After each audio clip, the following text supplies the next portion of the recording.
Hi.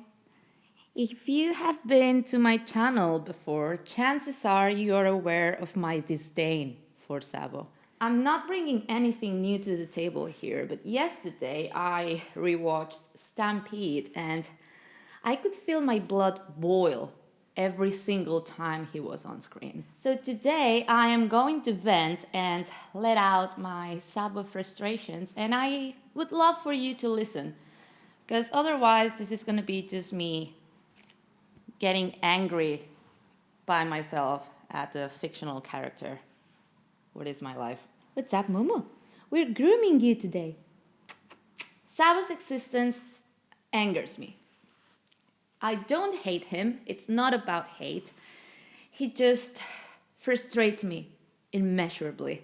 The same way I am frustrating Momo because she hates being groomed. So, Sabo, he angers me, and let me tell you why. So, Sabo is first introduced during a flashback, and that is right after Ace dies. Ace, the only brother we were aware of, and we had already established some sort of bond with. A bond that was amped to the max during Marineford and that ultimately burned away. As the only brother that we knew Luffy had, we felt not only the loss of a character, but we felt Luffy's pain and despair. Ace's death was honestly a masterpiece from a storytelling point of view. Marineford is to this day one of my favorite arcs, and honestly, objectively, one of the best arcs in the whole series. The events themselves, the ramifications of the war, the characters we were introduced during this arc and that we finally lost, it was all masterfully done. It was a treat. It was a treat of an arc. And there we meet Sabo, and I remember feeling a little meh learning that there was a third brother and that he came before Luffy.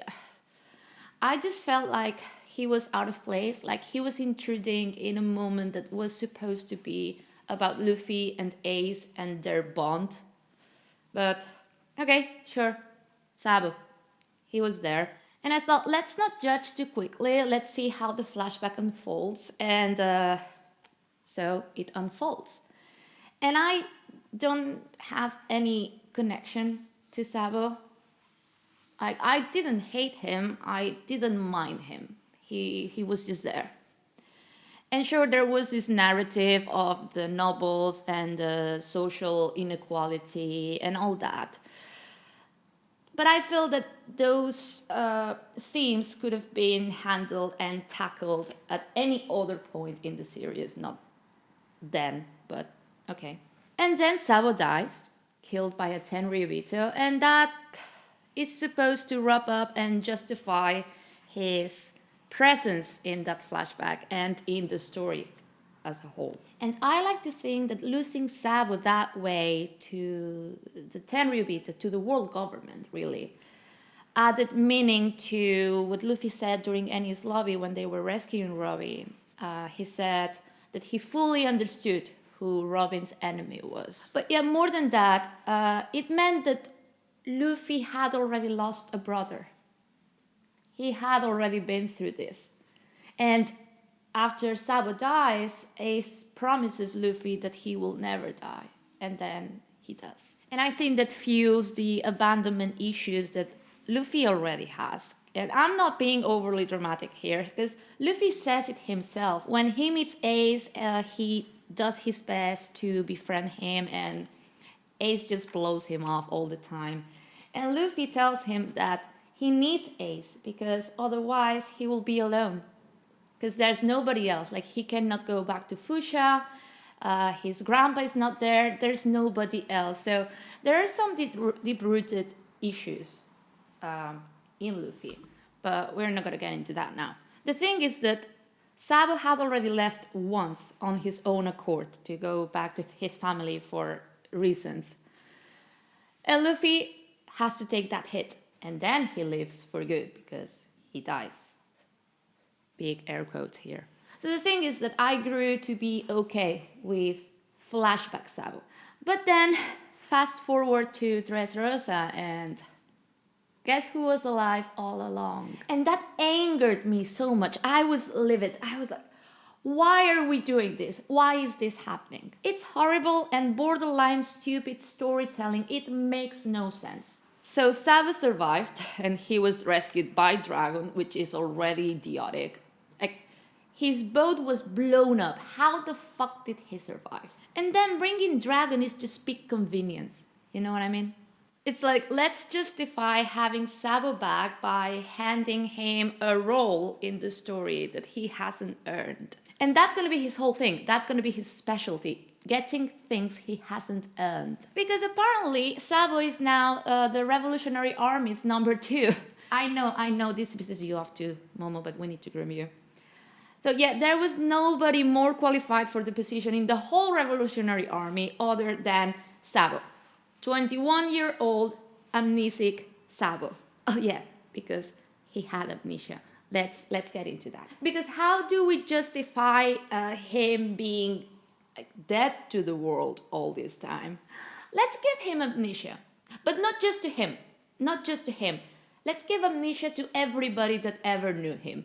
Because how is it that him being the Revolutionary Army's chief of staff was hidden from the knowledge of Garp, a fucking vice admiral?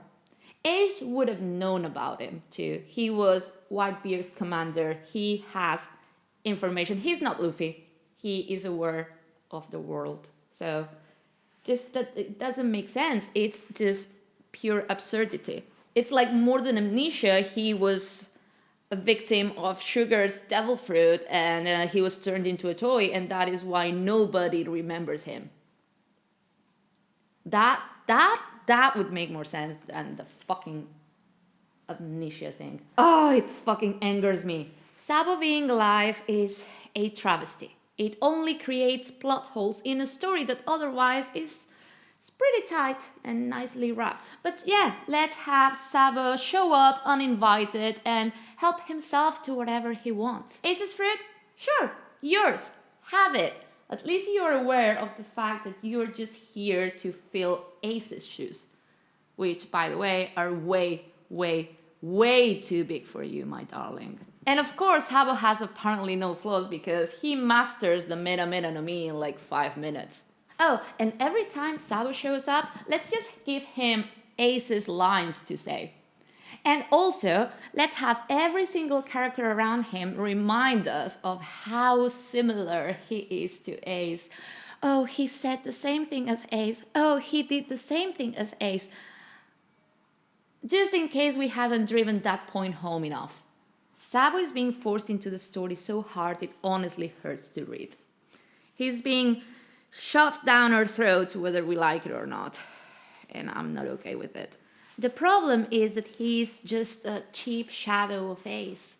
Sabo's entire character only serves to fill the narrative hole that Ace left behind. That's it. Every connection given to him, mainly the Revolutionary Army and his noble lineage, they are just means to justify why he's in the story at all at this point. Sabo is frustrating because he's barely a character. Everything about him is borrowed. He doesn't have a drive, he doesn't have a personality, and you cannot tell me that his drive is the Revolutionary Army because it's not. And this whole reverie thing, I can't tell you how pissed off I was when I read all that. Sabo is to One Piece what the Will They One Day is to rom-coms. Just, in this case, is will he, won't he die? And I am so done with it. As I'm sure you're done with this rant, as done as Momo as Momo is with me grooming her, because she just beat me and she rarely ever does that. Catch you on the next one. She still has a little bit longer to go, because, I mean, look at all this fluff. Look at all this fluff. Thanks for watching, and bye. What's up? What's up, Momo? What's up, baby? You're not happy, Momo. You're not happy. I know you're not. Does Sabo make you angry too? No, you're angry at me. Because you hate being groomed. I know that, but we have to do this. Because otherwise, whenever you give yourself a bath, you're going to be eating all of your fur. And we're going to have problems if you do that.